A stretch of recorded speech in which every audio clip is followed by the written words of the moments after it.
เดี๋ยวเราจะปิดพิธีจริงจังนะแล้วลำดับต่อไปนะเดี๋ยวขอมอบให้กับฝ่ายพิธีออกไปแล้วครับตอนนี้คือฝ่ายลำไส้นำอยู่ครับนำอยู่กัน4 คนครับฝ่ายลำไส้ไปแล้วครับไปแล้วครับคนที่4เครือข่ายดาวพัดครับคนที่4คนที่5ครับเอาละครับใครเป็นเจ้าผู้หญิงเครือข่ายลำไส้เครือข่ายลำไส้เครือข่ายลำไส้กับเครือข่ายเป็นมิตรกับฝ่ายลำไส้เลย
3 คนคุณเขาเลย3 คนเขาไม่ทันเลย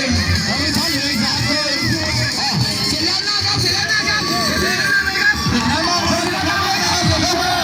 เสร็จแล้วนะครับเสร็จแล้วนะครับเสร็จแล้วนะครับลำไส้คนที่2นะครับลำไส้นะครับเสร็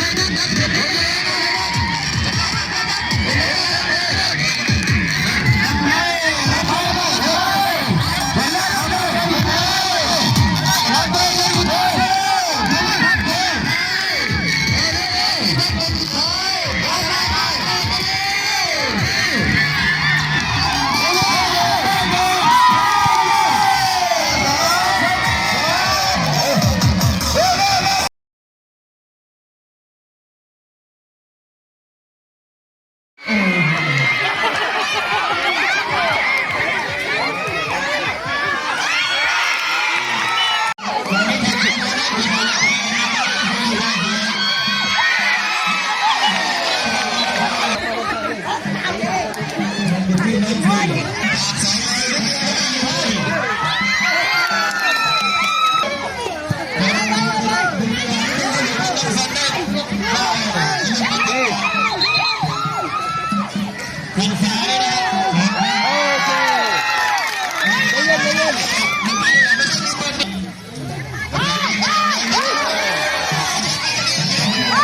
ล้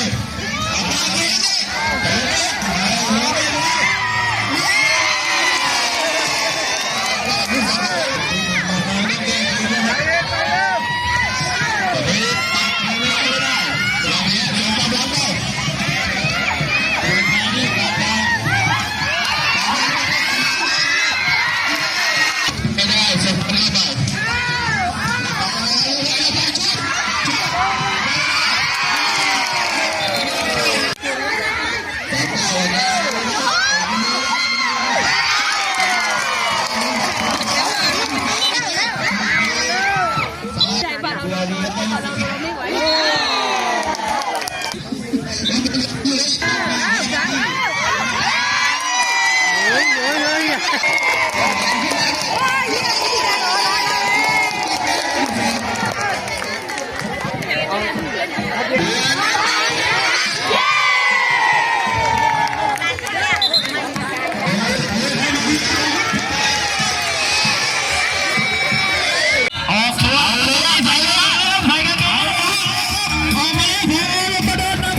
กิจกรรม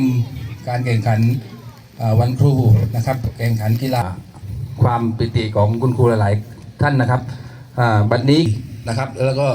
ปิดสนามในวันที่ 16 วันนี้นะครับก็ขออนุญาตเรียนเชิญนะครับท่าน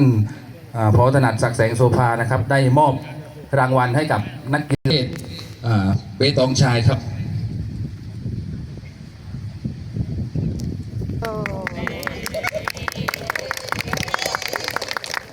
ครับลำดับต่อจริงๆเราจะมอบที่เครือข่ายลำไพเลยก็ได้ครับ